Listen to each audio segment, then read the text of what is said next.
Okay, good evening and welcome. We've now reached the climax of Tanya, the last 3 chapters of the book of Tanya. And in these 3 chapters, Rabbi Zalman in a way goes to the very beginning, to the very first concept, in fact the very first page, in fact the title page of Tanya, where it says that this entire book is based on the verse in the Torah that says that to be close to God is accessible to you. It's very accessible and easy to you. It is in your mouth and in your heart to do it. To do the commandments, to be close to God is something that's totally accessible.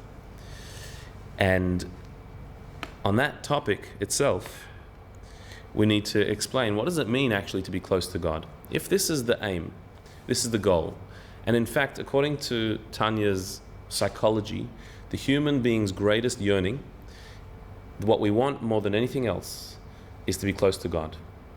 This is our greatest desire, which may be quite surprising for most people to hear that that's our greatest desire. If I would be asked, what's your greatest wish in life? What do you want more than anything else? People could come up with many different ambitions and desires. To be close to God may not be the top of the list for many people. Rabbi Zalman says that's just because you don't know yourself. If you knew yourself really, you would realize that all the other things you're looking for, it's really to be close to God. All the happiness and the contentment and the love and the oneness and the sense and understanding and enlightenment and everything else that you're looking for and searching for, the satisfaction and fulfillment that you want, is really all a red herring. What you're really looking for is closeness to God, which is all of those things and more. It is the happiness, it is the contentment, it is the oneness, it is the understanding, it is the closeness, it is the love that we're really looking for. And it can be found in many different ways, and it can be expressed in many different ways, but this is what we're really looking for, closeness to God.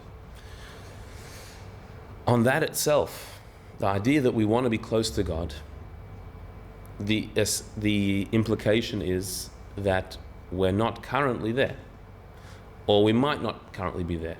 That it's possible to be close to God, it's possible to be distant from God. And the desire to be close is to bridge the gap and to overcome the distance. Well, that itself requires explanation. Is it indeed possible to be far from God, so you should need to be close to God?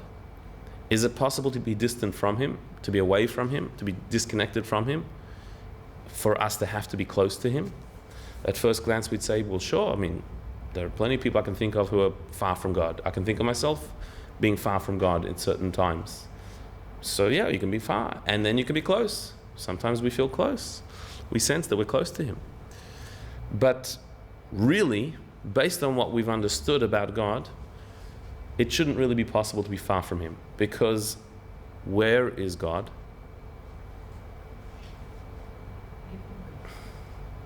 As one child was once asked, his teacher said, I'll give you $1 if you can tell me where God is. And the student said to his teacher, I'll give you $2 if you can tell me where He isn't. Where isn't He? Where isn't God? God is everywhere. So if He's everywhere, how can He be far and how can He be close? What does it mean to get closer? How can He be any closer? He's right there. This will be answered in chapter 51 of Tanya, which will teach us about the brain of the world. Using the metaphor of the soul filling the body, we'll understand what it means that God fills the world. What does it mean that He's everywhere? And if He's everywhere, how it's possible that we might not be close to Him if He's everywhere? And how is it possible to be close to Him when He's everywhere anyway? This is what we're going to discover in chapter 51. So let's have a look. We need to explain, says Rabbi Zalman, so that we may understand a little, the subject of the Shechina. Shechina means the divine presence, which rested in the Holy of Holies, in the temple, and similarly in other holy places. There's an idea that there's a divine presence in a holy place. We're standing now in a synagogue. A synagogue is a holy place. What makes it holy? There's a divine presence in a synagogue. And the way you behave and the way you act is supposed to be at a certain way because you're in a synagogue. It doesn't mean that if you're in a cafe, you have no moral qualms, you can do whatever you want. We all have to act morally wherever we are, but there's behavior that's expected in a synagogue because of its higher sanctity. If we would be in the temple in Jerusalem, then the sanctity would be even greater. And within the temple itself, there were different sections. The Holy of Holies was the holiest place in the temple. And the behavior there was even more limited and more specific. So there's an idea of holy space. There are different places that are holy. And this is because the divine presence is there. The Shekhinah, the divine presence is somewhere, so therefore it's holy. There's a holy land, the land of Israel. Within the Holy Land, there's the holy city of Jerusalem. Now, there are many countries around the world. Is there no holiness anywhere else? It's the only country that's called the Holy Land by all people. Is there no other holy place? Is there no other place where God dwells? What is the meaning of this? Is not the whole world full of His glory? And surely there's no place devoid of Him. The whole world is full of His glory means He's everywhere. There's no place devoid of Him means there's nowhere where He's not. So how can we say that this place or that place has the divine presence? This place or that place is holy, and that one's not? To the exclusion of all else? That there's some difference? That God is here and not there? Whenever you describe a being as being in a place, the meaning is that He's not somewhere else. If you say I'm here, it means I'm not there. And so if we say the divine presence rests in the temple, that means that the divine presence does not rest in Sydney Football Stadium. You have to say that. You can't say He rests in a place but He's everywhere, because then He doesn't rest anywhere. He's not in anywhere any particular way. He's everywhere. So what does it mean that there's a holiness in this place? That this place has some elevated divine presence. What does this mean in the context of understanding that God is everywhere and there's nowhere where He is not? This is the question we need to explore. Now, this question, by the way, is only a powerful question in the backdrop of Hasidic thought. Rabbi Shneur Zalman's teachings, stemming from the teachings of the Baal Shem Tov, the founder of the Hasidic movement, are that God is everywhere means He's everywhere. What today we understand as being a basic article of faith, that God is everywhere, there's nowhere where He's not, that is an idea that Hasidic thought really brought down into this world. There were philosophies, Jewish thinkers, who believed that God is not everywhere. He watches over everything, but He's not everywhere. But the teachings of the Baal Shem Tov were very clear that no, you can't say that there's a place devoid of God. And he found this in earlier texts. He didn't make this up. The quote at the end of this paragraph here, and surely there's no place devoid of Him, is from an Aramaic statement, Leis asoponimine, which is from the Zohar, and the early Kabbalistic teachings, that there's no place devoid of God. The Baal Shem Tov understood that as meaning what it says. There's nowhere where He's not. So therefore, what does holiness mean? In fact, this was one of the accusations against the Hasidic movement. If you really believe that God is everywhere, so then there is no holy place. There's nothing special about a shul, and there's nothing special about Jerusalem or the temple. You could just as easily be anywhere because there's no place devoid of Him. There were Jewish philosophers who believed that this was an affront to God to say that there's no place devoid of Him. But logic dictates that a divine being who is infinite, who is all-powerful, who is endless, is everywhere. There's nowhere where He's not. You can't divide His presence and say He's here and not there. And so therefore this question is a question at the end of Tanya. What does it mean that there's a place where His presence is felt? What does it mean you can be close to Him in this place? What does it mean that you can be far from God in anywhere else? This applies not just to a place in the geographical sense of a place, but it also applies to our spiritual place. That we can be in a holy space in our lives, or we can be removed from holy space in our lives. We can be in a state of being that is holy, where the divine presence rests, or we can be in a state where we've banished God from our lives. But the same question applies. God is everywhere. He's in every situation. He's in every state of being. There's nowhere that is devoid of Him. Doesn't just mean geographically He's everywhere, but on every level of reality, in every possible strata of existence, God is there. And so therefore, no matter what state you're in, whether you're in a holy state or unholy state, what is the difference? God is there too. What does this mean, that there is holy and unholy? That there's close to God and distant from Him? This is the question that we need to grapple with this evening. So Rabbi Zalman says, the clue to understanding this is to be found in the verse, "From my flesh I see God." A verse in the book of Job that says, "Mibsari echzeh lekaf," from my flesh I see God. In this verse is the clue to understanding how there is holy places and unholy places, and yet God is everywhere. Any clue? From my flesh I see God. What does that mean? From my flesh I see God.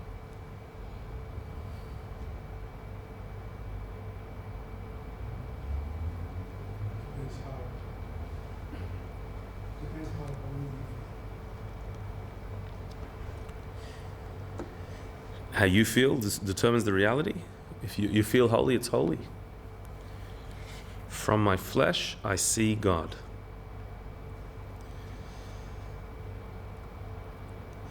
On a very straightforward level, from my flesh I see God. Who sees God? Can you see God? Can we see God? Is it possible for us to see God? And yet Job says, from my flesh I see God.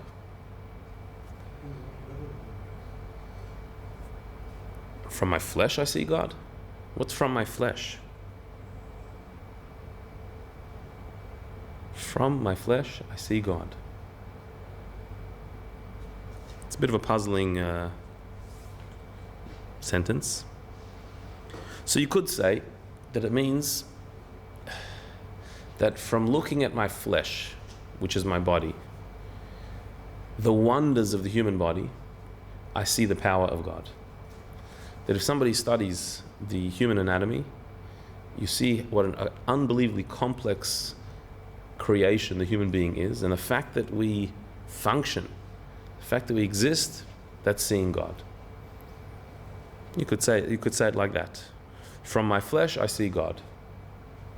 From observing my flesh, my body, and how it works, I see God. That is one interpretation of this verse. But that doesn't help us in our discussion. In our discussion, we're trying to understand how is it possible that God is everywhere, and yet there are some places that are holy and some places that are not holy. So the wonder of creation, observing the human body and seeing the power of God, that's a true statement. But says Rabbi Zalman, in understanding this verse deeper, we'll understand the clue to our riddle of God's omnipresence and yet His presence in certain places. How so? We're going to have to examine this verse on a deeper level. What does it mean, from my flesh I see God? There's an idea that by understanding and examining the way I work, I will understand the way God works. Because God created the human being in His image. For that reason, my understanding of myself will give me insight into God. God didn't have to do it this way, but He decided to make the human being in His image, which means He doesn't have an image, a shape, a form, but it means that the way God works is reflected in the way the human being works. From my flesh, from examining my own flesh, my own life, my own existence, I will be able to gain insights into God's existence. There are attributes and elements and parts of my being that are direct reflections of the divine reality. Know yourself and you'll come to know God. And this concept is utilized over and over again by Rabbi Zalman. By knowing your inner workings, you can see something about God. But you have to know how to look and where to look. Because there are many things about us that aren't all that godly. So we need to know what we can learn from ourselves to understand what God is like and what we can't. We do have a tendency to think that God is like me, and maybe the other way around. I'm like God. That's not what it's saying here. It's saying that there's parts of my reality that reflect the divine reality. Let's explore this. The analogy is from the human soul, which pervades all the organs of the body from head to toe. When I'm saying from my flesh I see God, from my own reality I can understand something about God, it's specifically talking about, in this case, the human soul which pervades, fills all the organs of the body from head to toe, yet its principal abode is in the brain, from where it is diffused throughout all the organs, each receiving its particular vitality and power according to its composition and character. The eye sees, the ear hears, the mouth speaks, and the feet walk. As we clearly sense that in the brain we are conscious of everything that happens in the organs of the body. This is the metaphor that we're going to use to understand God's presence in the world. That just like the human being has a soul and has a body, so too the world has a soul, which is God. Just like the soul fills the body, so too God fills the world. And by understanding the way the soul interacts with the body, the way it fills the body, the way it expresses itself in the body, we'll understand the way God expresses himself in the world. How specifically? If I would ask you, looking at your flesh, looking at your body, identify for me where your soul is. Where is your soul? In the brain? Anywhere else? In the heart?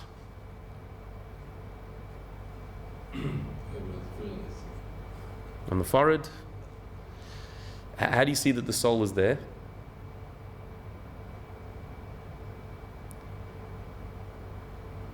So the soul is exclusively in the head, or in the brain, or in the heart?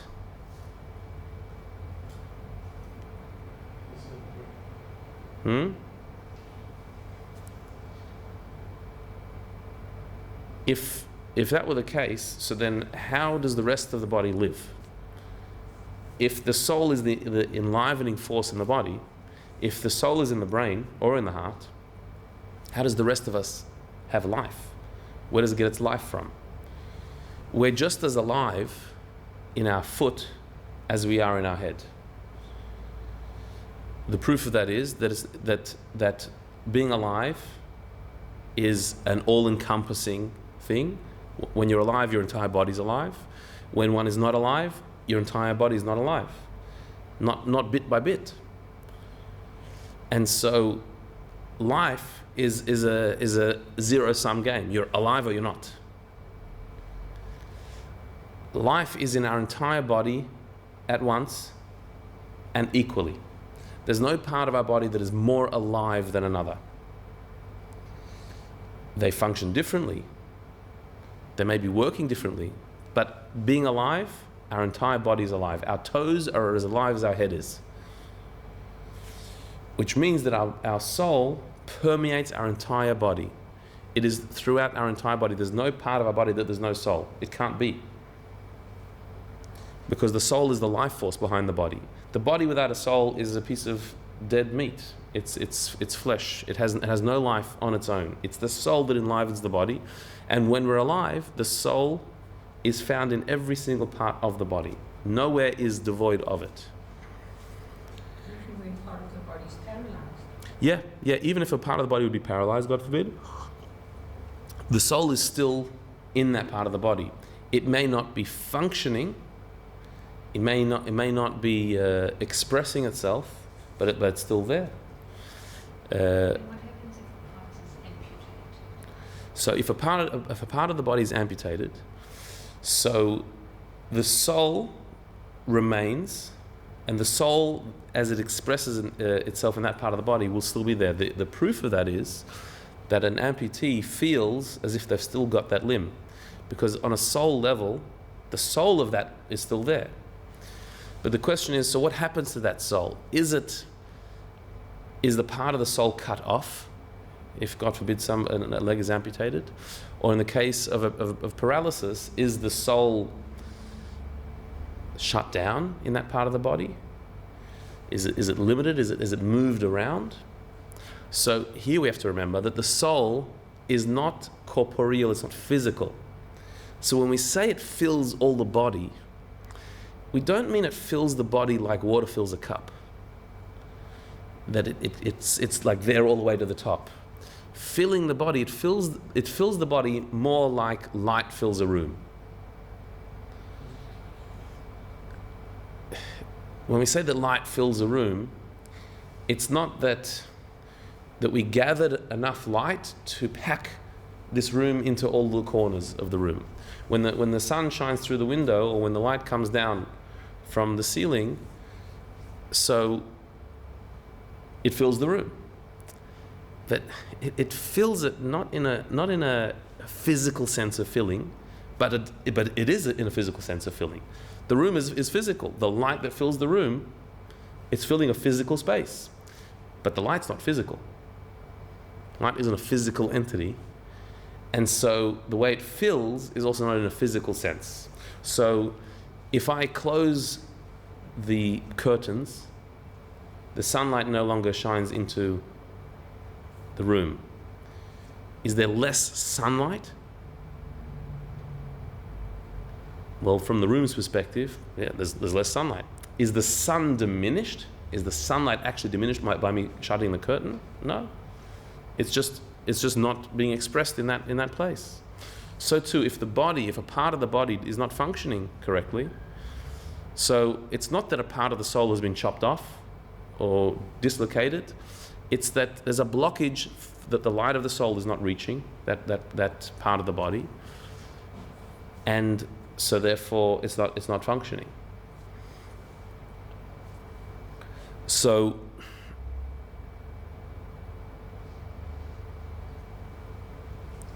the examples he gives here are the various parts of the body.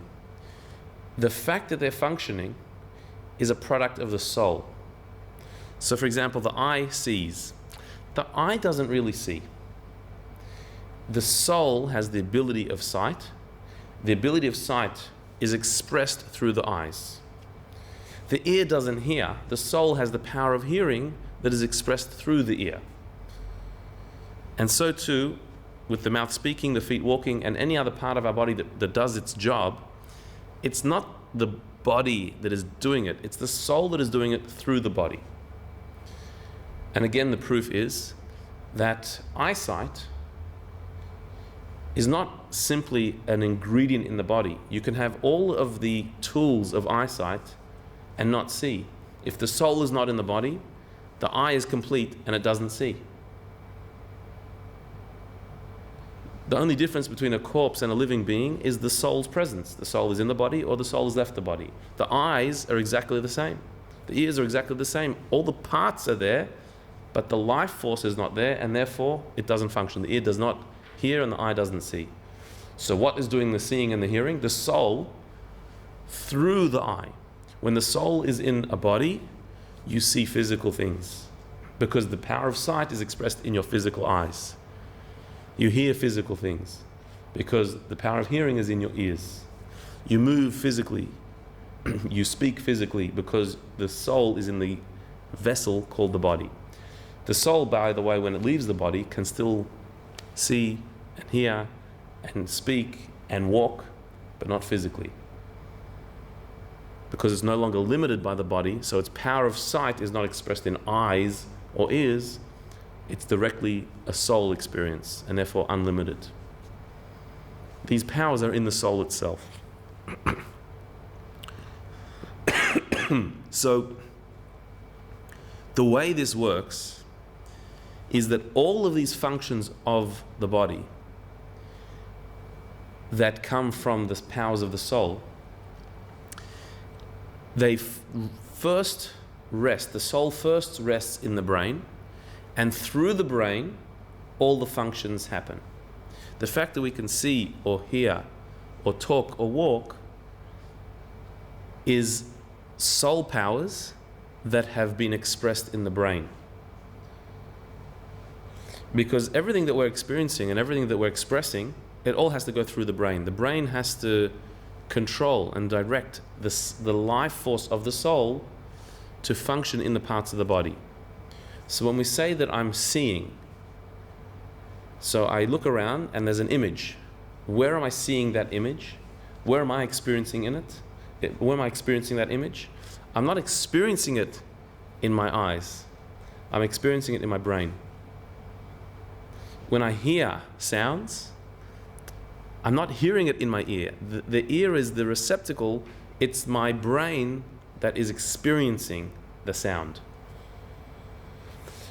When I speak, my lips are moving, my mouth is making the noise, but it's my brain that is directing the mouth to move in that way and to express those thoughts. And when I walk, it's my mind that determines the movement of my feet, where they go and how fast they go.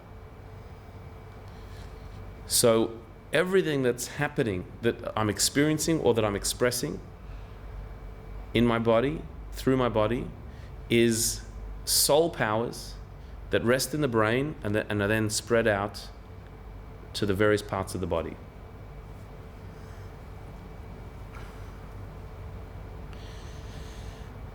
So what this means is that the soul is everywhere in the body,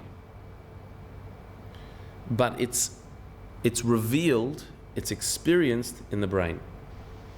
The powers that the soul has of sight, of hearing, of speaking, of walking, the various powers we have, all those powers that are in the soul. The soul rests in the brain, and then from the brain spreads to the rest of the body. If one part of my body is not functioning, I'll still be able to function. But if my brain is not functioning, nothing will be able to function. Because if the receptacle of the soul is not working, so then the soul can't be expressed in the body. So again, where is the soul? It's everywhere. Where is the soul revealed? In the brain.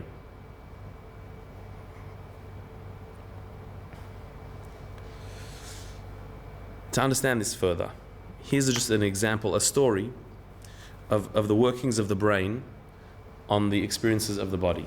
This is just the story of a person. Her name is Mary Lovell from England. So today she's a fit and healthy 40-something. She runs, she does Zumba, likes to swim. But 4 years ago, she could barely shuffle from one end of her house to the other. Like millions of others, she was living with crippling chronic back pain, a condition that conventional medicine had been unable to resolve. But thanks to a new approach, she's once again leading a normal life. What happened to Marie, and how did she overcome her sickness? Marie's problems began shortly after the birth of her third child, more than 16 years ago. Bending sideways to unlock her car bonnet, she felt a sharp pain in her lower back. 2 days later, and unable to lift her baby, she went to her GP, but he simply told her she was overweight and that she would probably always have back pain, which is not all that encouraging. So, where is her pain? In her back, lower back. That's where her pain is. It was because she bent sideways. Right. It was after childbirth, when the body is in sometimes a more sensitive state, and she was unlocking her car bonnet, and this sharp pain was in her lower back, and she was in excruciating pain. Told that nothing much she could do about it. She's overweight. Anyway, Marie was devastated. Over the next 10 years, she continued to suffer intermittent lower back pain. It then became constant and was combined with sciatica, nerve pain, down her left leg. So from intermittent, it's now constant pain and down her left leg as well. By spring 2010, Marie could barely walk, and at night slept for no more than 30 minutes at a time before waking up in terrible pain. Her GP prescribed increasingly powerful painkillers, and Marie bought all kinds of gadgets, but nothing worked. She's just in this excruciating pain that is spreading and becoming more and more constant, and nothing she can do. I'd reached the point where I thought my life was over, and I just needed a way to end it that was not too distressing for the family, she admits. Like, she can't move, she can't sleep, she can't do anything, and the doctor's telling her Nothing much we can do. More and more painkillers, and they're not working. So she'd reached the point where it's all over. Matters came to a head one morning in spring 2010 when her husband Tony had to summon an emergency GP. Murray was on the floor crying in agony, unable even to move enough for the doctor to examine her. It's just got to the point where she can't even move. The GP called an ambulance, and it was while on morphine that she had her first pain-free moments in months. But the diagnoses from the doctors were confusing. One told her she probably had structural damage to her back and booked an MRI scan. Another thought she was merely holding her muscles tense and should go home and relax. If only it were that simple, she thought. If I get relax, then it'll be fine. So one is saying that there's some terrible damage. The other one's saying that you just got to chill out a bit, relax your muscles. So nobody's helping her. Back at home, Tony did an internet search on back pain and tension and came across tension myoneural syndrome, TMS, a term coined in the 70s by Dr. John Sarno, a former professor of rehabilitation medicine at New York University. TMS refers to physical pain that has a psychological root. Proponents say that the pain's origin in the brain does not make it any less real, but it does require a different kind of treatment, meaning that it's physical pain that has a psychological root, which means it's just in the mind. It's psychological. Where's her pain coming from? It's her imagination. It doesn't make the pain any less real. It just needs to be treated differently. Meaning, we thought that what happened was she bent over and she hurt her back. Now we're saying, well, there's this idea of TMS, physical pain with a psychological root. The pain originates in the brain, not in the body. So maybe are we saying it's just in her mind? It's just her imagination, the pain. None of the doctors could find anything. So to treat it doesn't mean it's not real. Why? Because we said earlier that everything you experience is in your brain. So whether the pain comes from being smacked or the pain comes from your own internal psychological pain that you have, either way, your brain is experiencing the pain. Whether it comes from an external stimulus or from an internal one. So it's no less real. It's not like, it's just in your mind. All pain is just in your mind. Just some pain is mostly in the mind and has to therefore be treated differently. So the suggestion is not that she's making it up, that she's a hypochondriac and that she's inventing problems that don't exist. There is pain. She is feeling pain. It's real pain. And it's also not necessarily saying that it wasn't from opening the bonnet when she bent over. That is what triggered it. But her pain reaction was not just coming from the external stimulus, but there was something internal that was exaggerating it, making it worse, and making it more painful for her.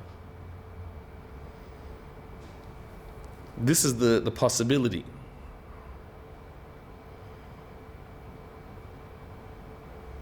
And this could apply to any pain that we go through, because all pain that we experience is experienced in the brain.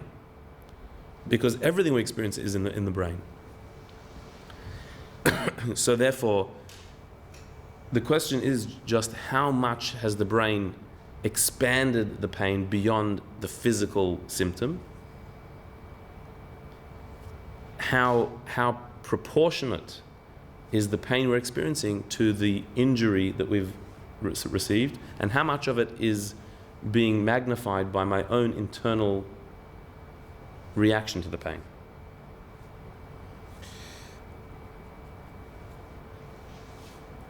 So what happened? The husband, Tony, discovers this TMS idea.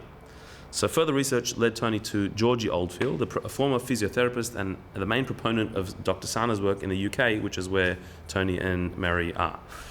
She argues that chronic pain can be caused by repressed emotions from past problems or current stress, which can manifest themselves in physical ways. Some may find it hard to accept that emotions can cause physical pain, but as Oldfield points out, blushing is a direct physical manifestation of emotion. Pain, she contends, can be the same. Just like you blush when you're embarrassed, blushing is a physical emanation, is a physical manifestation of an emotion, of feeling embarrassed. So why can't an emotion cause a physical reaction where you're experiencing something painful? We would perhaps say that you don't need to come to that explanation, that all pain is experienced in the brain, and so therefore it doesn't mean the brain is making up the pain, but the brain is deciding how to experience that pain. The blushing example is saying that the emotion causes a physical manifestation, implying that your emotion causes the pain. It doesn't necessarily cause it. It embellishes it. It exaggerates it. It makes it bigger.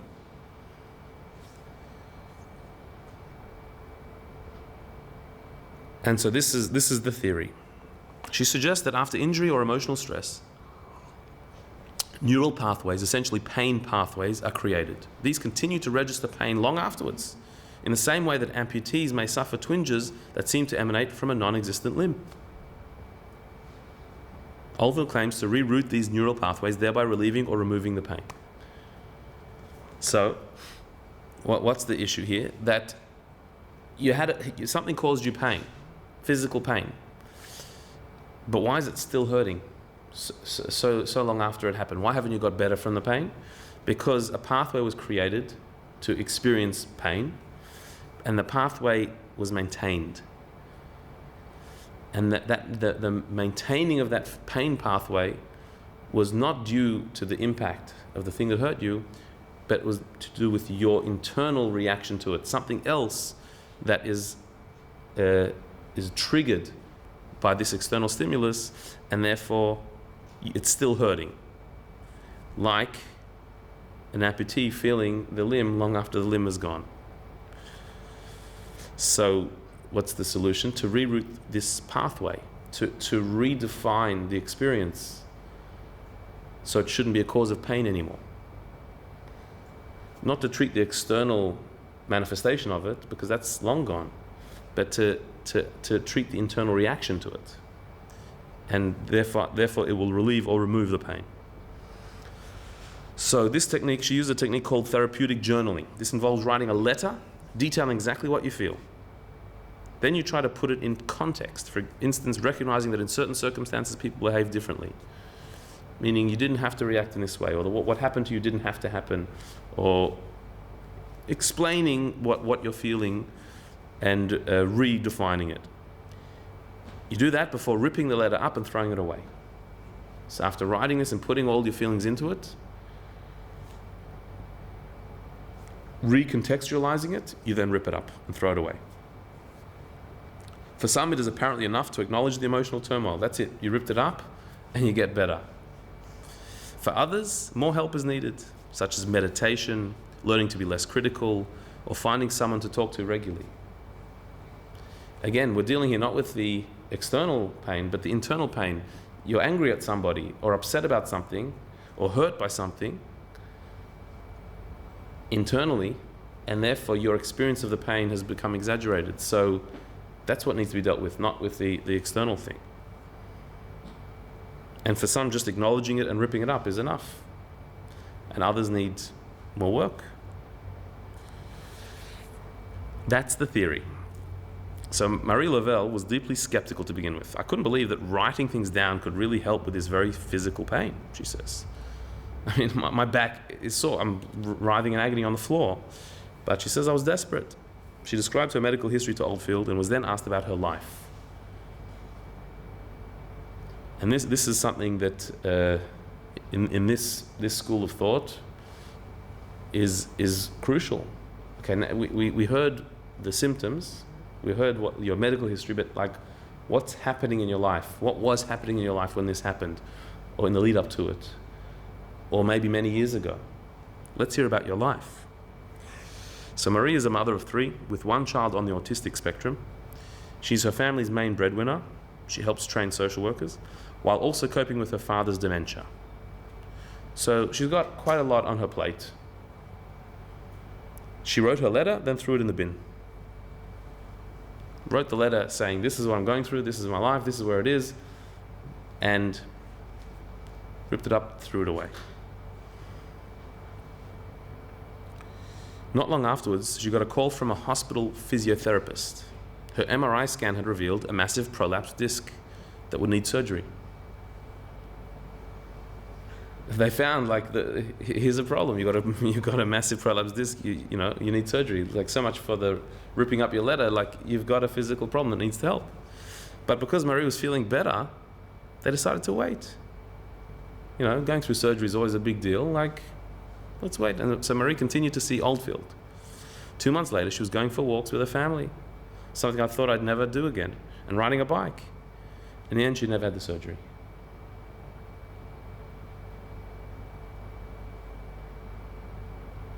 I mean, 2 months. In 2 months, she was already walking and riding a bike. For Marie, while she still may have a prolapsed disc and her life remains stressful, the issues hadn't gone away, but she's no longer in pain. Her only symptom now is a numb patch on 1 foot. But she says, I can live with that. That's what it is, I can live with that. So,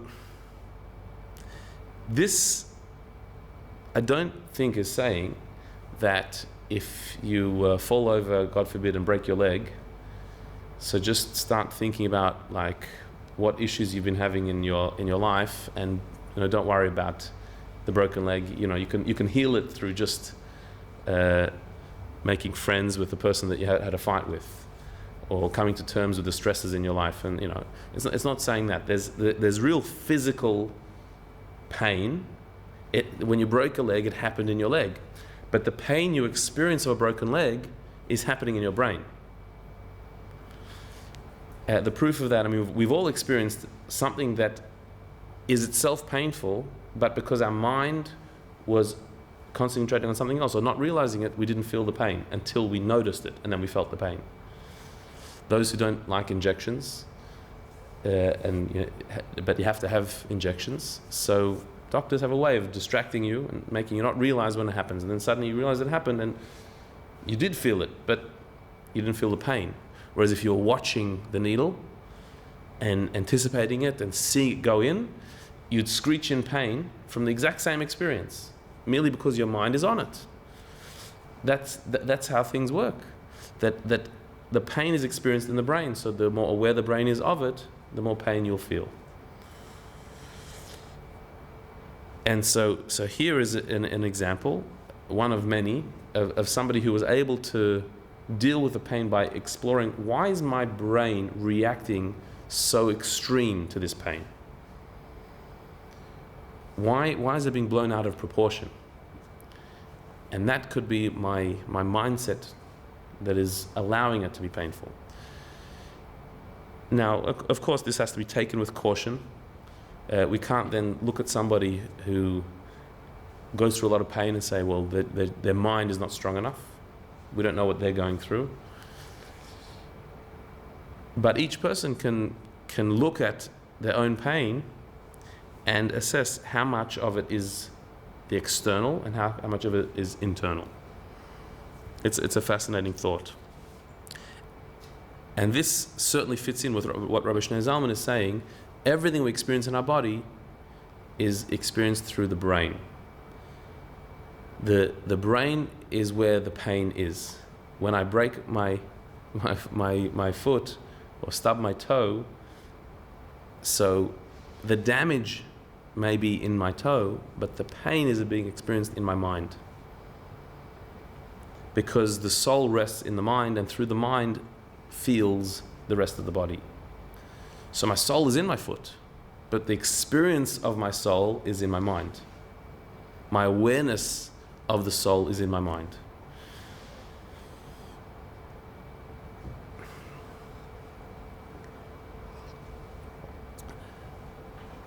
Continues Rabbi Zalman. Now, the variation of powers in the organs of the body is not due to the soul's essence and being, for this would make its core and essence divisible into parts. If this were so, it would follow that its essence and core are fashioned in a material design in a form resembling the shape of the body, heaven forbid.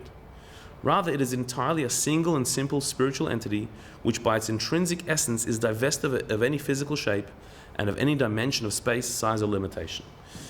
Meaning, what we've said until now is that the soul is what makes us walk, talk, hear, speak, and see. All of the functions of the body are coming from the soul. The soul rests in the brain, and through the brain it spreads to the rest of the body. All of our abilities, our internal functions, our emotions, our awareness, our senses, all of them come from the soul. The body doesn't have these things. The body has no senses. It has no emotions. It has no feelings. The body is a piece of flesh. It's the soul in the body that experiences and expresses these things. What that sounds like is that the soul has a certain shape. It has features to it.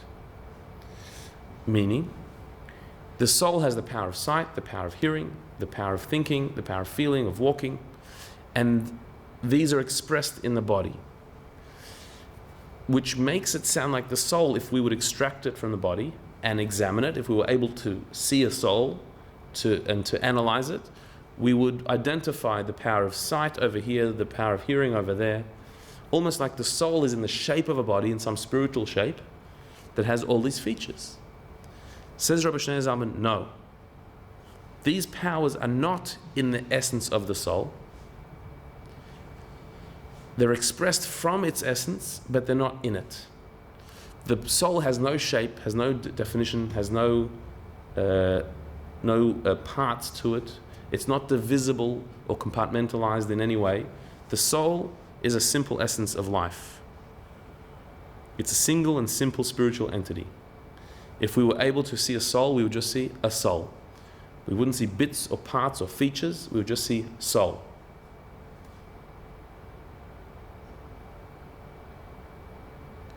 Because the soul is spiritual, and spirituality cannot be divided. They're not bits and pieces of it. So therefore, it must be that the soul doesn't have these features. It's that when the soul is in a body, it expresses these features. That is a difficult thing to understand. So what are we saying? We first said that the body doesn't see, hear, and feel. The soul does. A corpse has none of these abilities, has no senses, because a corpse doesn't have a soul in it. It's the soul that has the ability to see, to hear, to feel, to walk, to think. It's all features of the soul. Now we're saying, but don't think that the soul has features. Soul is a simple entity. It has nothing about it that you can identify, that you can point to. Because then it would be physical. Physicality is where you can define things here and there, this and that, this part and that part. The spiritual reality can't have parts and bits and pieces. So then what is it? The power of sight. Where is the power of sight? We said it's not in the eye. The eye is a piece of flesh. It's in the soul. And now we're saying, but don't think that the soul has a power of sight. The soul is a simple entity. So then which is it? Where is it? Where is the power of sight? It's not in the body, now it's not in the soul.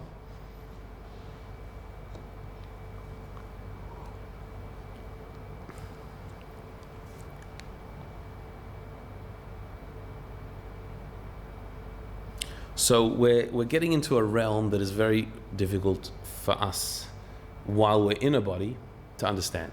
To understand a spiritual entity while we're in our physical body is extremely difficult to understand. But this is what Rabbi Shneur Zalman is trying to help us with throughout this entire work of Tanya, to try and help us have some inkling, some sense of an understanding of how the spiritual works. And so he's taken us to the edge. He's shown us the limitations. He said that the body doesn't have these features, these functions, these abilities. It's the soul that has these abilities. But on the other hand, the soul, don't think the soul is divisible into parts. It's a complete simplicity.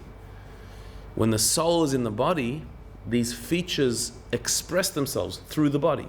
The power to see in the eyes, hear in the ears, walk in the feet, and not the other way around. But it's not that the soul has these features in it. The soul is a pure simplicity that can become differentiated into abilities, but in it, they're not there. Could you say then, as an analogy, that the soul is like electricity? The electricity powers everything, but it's not actually. That's a great analogy. That's a great analogy. Electricity. Let's look at that analogy. What does electricity do? This is an electrical stove. So electricity heats, right? When I have a pot that I want to cook on my electric stove, so I need electricity to heat things. So electricity heats. But I don't always want to heat something on my stove. There are other things I want to do as well. I want ice. And so I need electricity to freeze the ice for me. If my electrical stove is not plugged in, electricity will not heat. If my freezer is not plugged in and my ice maker, I'm not going to get the cold ice. Electricity is not going to be giving me the cold. So, one second. Does electricity heat or does electricity freeze?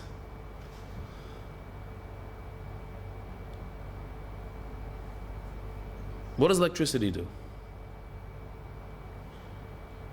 Heat or freeze? Well, it heated up my soup and it froze my ice. So, does electricity do both or neither? I mean, my proof that electricity freezes is I've got ice. But I can prove you that electricity heats because I've got soup, hot soup. So what does electricity do? Both or neither? You could say both or you could say neither. Electricity allows me to do work. I've got my computer's plugged in, and so I can do my work. And I can play games. So what does electricity do? Does it provide work or play? What's electricity for? Work or play? It's doing both. So what's electricity? Fun or serious? Productive or enjoyable? What is electricity? Both or neither? You could say it does both. It is neither. It's not bound by either of them, but it can power both of them. So too, electricity can produce a printed page or destroy a printed page. So which one does electricity do? Produce or destroy? If you're a piece of paper, is electricity good for you or bad for you? What? It's going to help you or it's going to destroy you? Same thing. It's not electricity's thing. Electricity has the power to power. That's what it does. It depends what you're powering. What you're powering will express the way electricity expresses itself. The potential to heat and to freeze, to produce and to play, to make and to destroy. Electricity has all of those powers in it, but not in it. it has the ability to express itself depending on what's plugged into the electricity. So it can do all of these things at once. The same electricity plugged into the various different devices that we use is going to express itself, the same electricity, in its different ways. Now, can a stove heat? Only if it's got electricity. Can the ice maker make ice? Can the computer work or play games? Can the printer print and the shredder shred? No, and they can't do any of that. It's only the electricity, the power, that makes it happen. There's no movement in any of these things. They're all inanimate objects. It's the electricity that animates them, that brings them alive. But when electricity goes into an electric stove, so the elements of it make heat. They're ready to make heat, but they need electricity. When that same electricity goes into a ice maker, it makes ice because that's what it's ready to do, but it can't do it. It's only when electricity enlivens it, animates it, that it can happen. So to say that electricity has the power to heat and to freeze, to shred and to print, to play and to work, no, it doesn't. Electricity is just energy. It's an undifferentiated energy. But when that energy is placed in the right vessel, in the right receptacle, it shapes itself to achieve.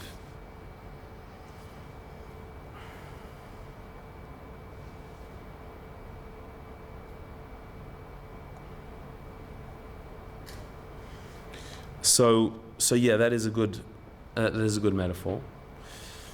That gives us a bit of understanding of what the soul is. That the soul, it's not that the soul has in it the feature of seeing, hearing, walking. It's that the soul is an undifferentiated energy.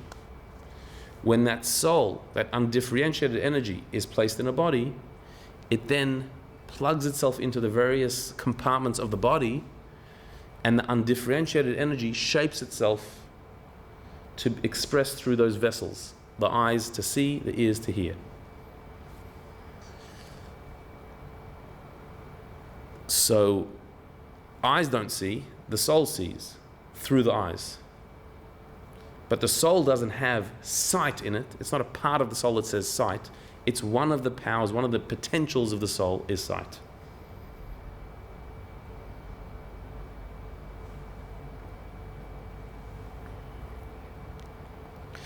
So, back to the Tanya. It is therefore foolish to say that the soul is located in the brain more than it is in the feet, since its core and essence are not subject to the dimension and categories of physical limitation.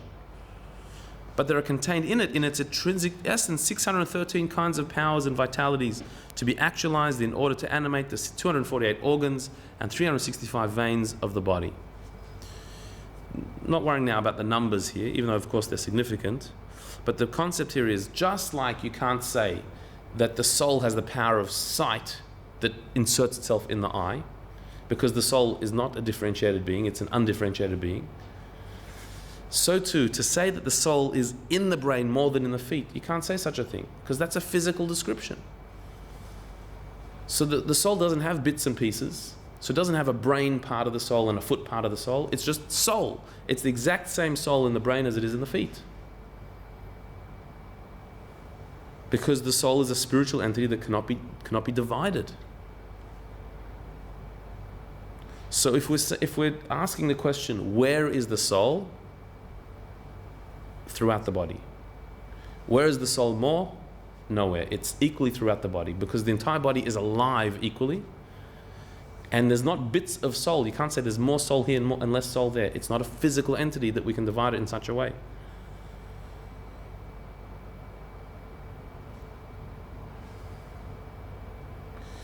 But all the powers flow from the brain, in which is located the principal dwelling place of the entire soul, since the sum total of the vitality that is diffused from it is revealed there.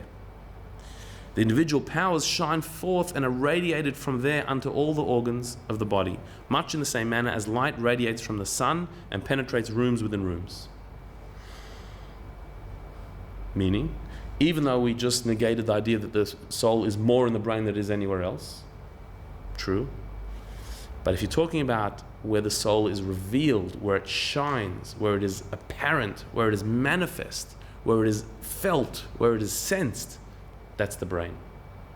And from the brain it spreads to the rest of the body. This is the core of the teaching here. There's a difference between saying where is the soul or where is the soul felt. Where is it or where is it revealed? The brain is the part of our body that is the most refined, the most elevated, the most complex, and the most sophisticated. It's the part of our self that can relate to the soul. The brain can relate to the soul, can sense it. So again, when I stub my toe, the reason that I feel it in my brain and not in my toe is not because my soul is in my brain and not in my toe. My soul is in my toe.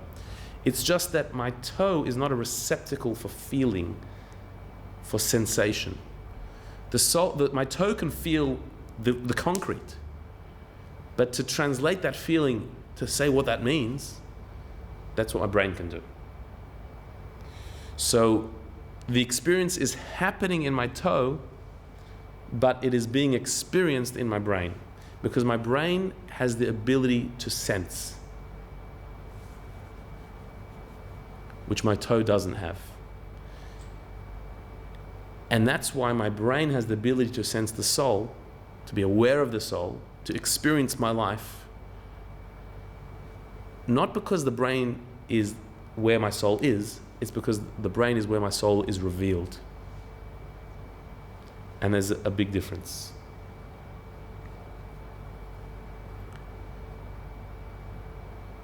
So the soul is everywhere, but it's revealed in the brain, and from there the rest of the body experiences itself. My toe needs my brain to experience what a toe experiences, to translate what it means. It's only revealed in my brain, because a toe just doesn't have that ability. Even though my toe is just as alive as my brain is. It's got the same soul in it as my brain does. All this, we had a metaphor to explain this, but this is a metaphor. The whole description, the whole analysis of the way the soul inhabits the body is itself a metaphor. If you recall, from my flesh I see God. If you understand how God is in the world, you have to understand how my flesh is alive from the soul that dwells within my body. Now that we've had an insight into the way the soul rests in the body, that the soul fills in the entire body equally, because the soul is an undifferentiated reality. It cannot be defined. It doesn't have parts, doesn't have pieces. And yet, when the soul enters the body, it is revealed in the brain. It is felt, it is sensed in the brain, even though it's not in the brain more than anywhere else. We can apply the same to God. So too, figuratively speaking, does the infinite light of God fill all worlds and animate them. Like the soul fills the body, God fills all worlds and animates all worlds, all realities, all levels. The essence of the divine light is the same in the higher and lower worlds, just like the soul fills the body. And as is written in the Tikkunim, part of the Zohar, that he is the hidden one of all hidden, meaning that even in the higher hidden worlds, he's hidden and concealed. Just because the world is a high, holy place, he's hidden from that as well. He's hidden from the hidden. Just as he's hidden and concealed in the lower, for no thought can apprehend him at all, even in the higher worlds. Even if you're in the highest heaven, he's still beyond. If you're in the lowest world, he's beyond. God is equally in all realities, in all worlds, in all levels. Just like the soul is in the foot, just like it's in the brain. Because the soul is not limited, is not finite, is not physical. So therefore the soul is not contained by the brain, just like it's not contained by the foot. So too God. God is not physical, he's infinite, he's a simple unit, and therefore he is in the high worlds and lower worlds, in the lowest reality and the highest reality. He's everywhere equally. There's nowhere that he's not. The difference between the high and lower worlds, how can we call it higher and lower, is in the stream of vitality which the Infinite One causes to flow and illumine in a revealed way. Which is one of the reasons why this stream of vitality is figuratively called light. As we said before, we're talking not about God's essence, but God's light, where He shines, where He revealed, where you sense Him. A higher world is where He sensed more. A lower world is where He sensed less. Not where He is more or less, but where He is sensed more or less. His light, His emanation, not His essence. Thereby animating the worlds and creatures therein. He's everywhere, but He's revealed in some places more. But the higher worlds receive in a somewhat more revealed form than do the lower. Which means that a place that is called a holy place and a place that is called an unholy place, they have one thing in common. God is in both of them. What they don't have in common is that God is revealed more in what's called a holy place, and He's concealed more in what's called an unholy place. Not where He is. He's in both, because God is everywhere. But how revealed is He? How noticeable? How much is He sensed? That is what differentiates a holy space from an unholy space. God is just as much here as He is in the Holy Land, but He's more revealed there because the place has more of a receptacle to Him. It's more open to Him, so He can be sensed there more. When somebody walks the streets of Jerusalem, you don't have to be well trained to sense a higher presence. There's something bigger than us here. There's something holier here. It's not because God is more there than here. It's because He's more revealed there. His light shines more intensely there. But His essence, His being, is all places equal.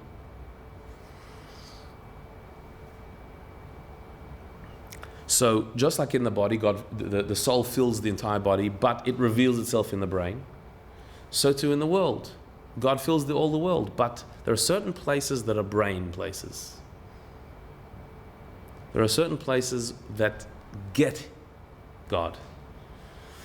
And again, places don't just mean physical places like the Holy Land. It also means certain states we can be in, certain moods, certain movements, certain spiritual times where we can be more brain than other parts of the body. We can be more aware of God and therefore close to Him. We can go through times when we are unaware of Him. He's totally there, but we're unaware of Him and therefore we're far. Not because He's far away, He's everywhere, but we're distant, we're disconnected, we're not plugged in, we're not switched on. But we don't need to go anywhere to change that. We can switch ourselves on in that place to become more mindful and aware of Him, and He's there and we're close to Him because He was there all along.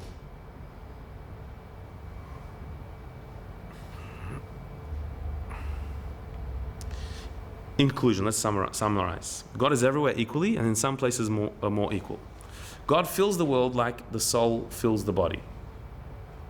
That's the principle that is underlying this entire chapter. That God fills the world like the soul fills the body. So the soul has no shape, and yet it gives power to every part of the body according to its function. It gives the power to see, the power to hear, but the soul doesn't have those things. The soul is completely simple. It's revealed in the brain, and from there spreads to the rest of the body. But that's talking about its revelation, its feeling. The feeling of the soul is in the brain, and from there we're aware of what's happening in our toes through the brain. Not because the soul's not in our toes, but because the toe is not aware of the soul. The brain is aware, which means the soul is revealed in the brain. In a similar way, God is everywhere. But some people, places, and times receive more revealed godliness. That's the brain of the world. There are certain times, certain people, and certain places that are in a state of being the brain of the world, meaning awareness of God in the world. And it's through those places, those times, and those people that the rest of the world receives its divine vitality. It's divine energy, it's awareness of the world. And so what we need to know now is what is the brain of the world. How do you tap into the brain of the world to be aware of God and therefore a conduit of the divine light to spread it to the rest of the world? How do we not be a toe but be a brain? You can be a toe and there's nothing wrong with being a toe because God is there too. God is with you too, but you're not experiencing it. How do you get to experience God? How do you find God and experience this closeness, this awareness? That we'll have to see, God willing, next week.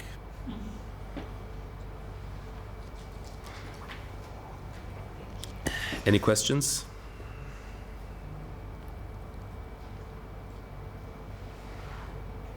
No? Okay. Thank you. God willing, we'll continue next week.